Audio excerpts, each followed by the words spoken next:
আগামী ৭ জুন তোমাদের এসএসসি পরীক্ষা শুরু হবে এমনটা শিক্ষা মন্ত্রণালয় জানিয়েছে এবং শিক্ষামন্ত্রী অনুমোদনও দিয়েছে।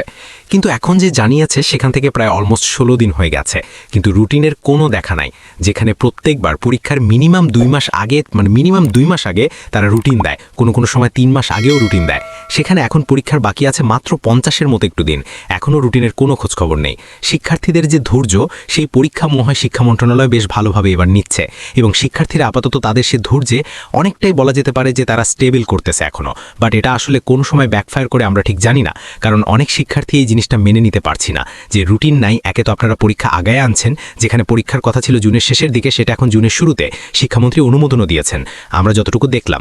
তবে এখন যতটুকু ধারণা করতে পারছি যে এই সপ্তাহ এখন পর্যন্ত রুটিন দেয় নাই। অলমোস্ট সপ্তাহের প্রায় বেশ ভালো একটা অংশ চলে গেছে, কিন্তু এখন পর্যন্ত শিক্ষা মন্ত্রণালয় থেকে রুটিন পাবলিশ করে নাই তারা, এবং আদৌ এই সপ্তাহে রুটিন দিবে কিনা তার কোনো খোঁজখবর নেই।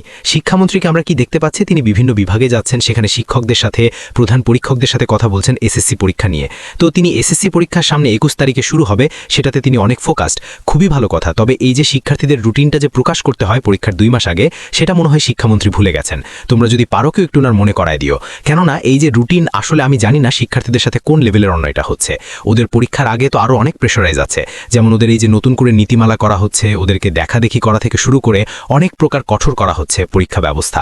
খাতা দেখা, উত্তর মূল্যায়ন, রেজাল্ট প্রকাশ, সব কিছু এগুলো তো আছে, এগুলোতে শিক্ষার্থীরা প্রেশার নিচ্ছেই। আবার এই রুটিন নিয়ে তামাশা চলছে, যেখানে পরীক্ষার সুষ্ঠুভাবে আয়োজন করার জন্য যেভাবে করার কথা, দরকার করার কথা, সেভাবে সেটা তারা করছে না। এখন কথা হচ্ছে যে পরীক্ষা পিছিয়ে যদি যায়, পরীক্ষা যদি তারা জুনে না নিয়ে জুলাইতে নেয়, তাহলে ঠিক আছে, আপনারা পরীক্ষা পিছিয়ে নেবেন, রুটিন দেরি করে দেন। কিন্তু যদি পরীক্ষা ৭ জুন হয় আর যদি পরীক্ষার রুটিন এই সপ্তাহ আপনারা প্রকাশ না করেন, এটা আসলেই আমার মনে হয় যে শিক্ষার্থীদের সাথে এক প্রকার মশকরাই করছে তারা, এবং এটা নিয়ে সর্বমহল সমালোচনার সম্মুখীন হচ্ছে। কিন্তু শিক্ষা মন্ত্রণালয়ের কোনো দায় নাই, তারা হয়তোবা দিবে। একজন শিক্ষার্থী রুটিন অপেক্ষা করছে, তারা রুটিন দিবে, কিন্তু এমন সময় রুটিন দিবে যেখানে তাদের বাকি থাকবে খুবই কম সময়। একটা দীর্ঘমেয়াদী রুটিন বা কোন পরীক্ষা কবে হবে যদি শিক্ষার্থী জানতে পারে, তার যে একটা মানসিক বিষয়, সেটা অর্ধেকটাই চলে যাবে। কারণ সে প্ল্যানিং করতে পারবে কখন পড়বে, কিভাবে পড়বে। এখন শিক্ষার্থী জানে না তার পরীক্ষা আদৌ কবে, সাপ্তি হবে নাকি পিছিয়ে যাবে, আরও পিছাবে, সেটা সে জানে না, সে প্ল্যানিং করতে পারছে না প্রপারলি। তো যে তার নিজের মতো করে পড়াশোনা করছে, বাট কোনো রুটিনে যেতে পারছে না, কোনো প্ল্যানিংয়ে যেতে পারছে না। তো শিক্ষা মন্ত্রণালয়ের কাছে অনুরোধ করব, শিক্ষার্থীদের হয়ে তোমরাও তোমাদের কথাগুলো বইলো, ঠিক আছে, যে তারা যেন রুটিনটা প্রকাশ করে।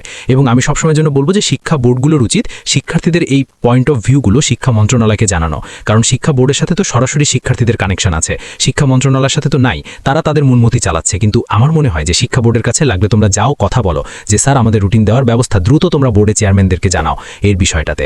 তো এই হচ্ছে আপাতত তোমাদের এই রুটিন নিয়ে কথা। এখনো রুটিন এই সপ্তাহে প্রকাশের সম্ভাবনা খুবই কম। এমনও হতে পারে যে কালকে পরশু যদি প্রকাশ হয়ে যেত, আলহামদুলিল্লাহ, আমরা খুশি রুটিন প্রকাশ হয়ে গেলে। বাট ৭ জুন পরীক্ষা নিয়ে এখন কনফিউশন তৈরি হয়ে গেছে। তোমরা তোমাদের মতামত জানাতে পারো। সকলে অনেক ভালো থাকবা। আল্লাহ হাফেজ।